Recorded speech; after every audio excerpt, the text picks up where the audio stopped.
I am less than 48 hours away from an amazing adventure. One of my best friends and I, and this is a woman, I just want to clear that up, we're going on a safari in South Africa, and we could use some last-minute advice. I've got a whole bed full of clothes, and I'm trying to get them in this little bitty suitcase.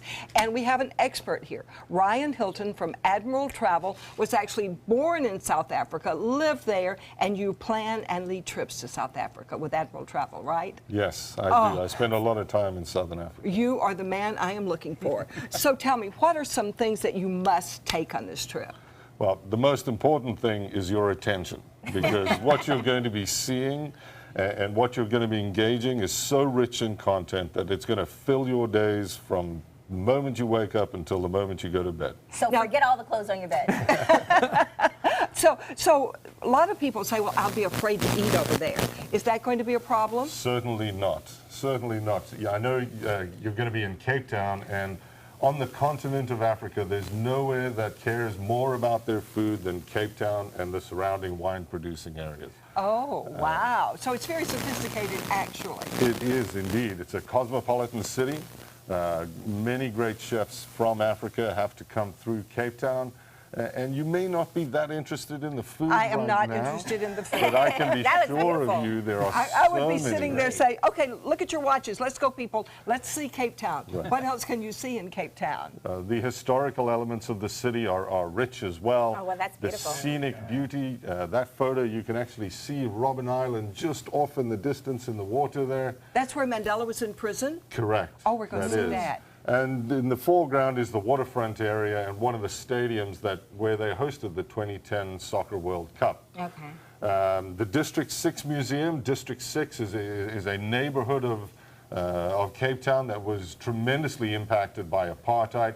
Here's an opportunity to learn more about how apartheid ended in that wonderful city. Wow. I am really looking forward to that. We're also going to Johannesburg.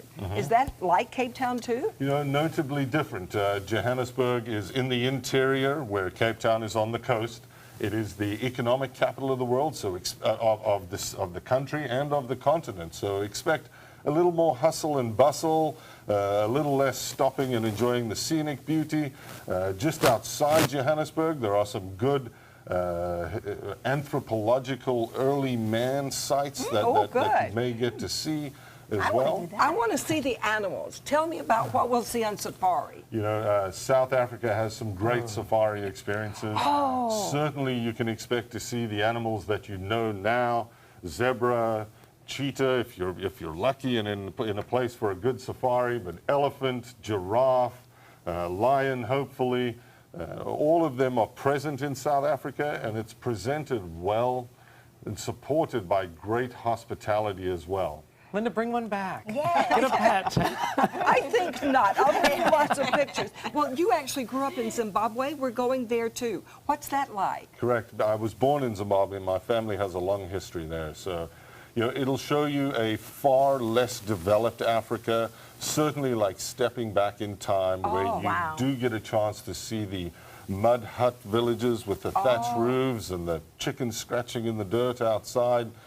Excellent large wildlife areas, and of course, Victoria Falls, which is the only waterfall in the 7 natural wonders of the world. I am looking forward to that. I hear Victoria it's just Falls? beautiful. This is Victoria Falls. Oh, is it? You can see the colonial influences in the building, and that will be a part of your experience, for sure. So this is what it would be like. And, okay, a big question. Can you be comfortable on a tour like this? Certainly.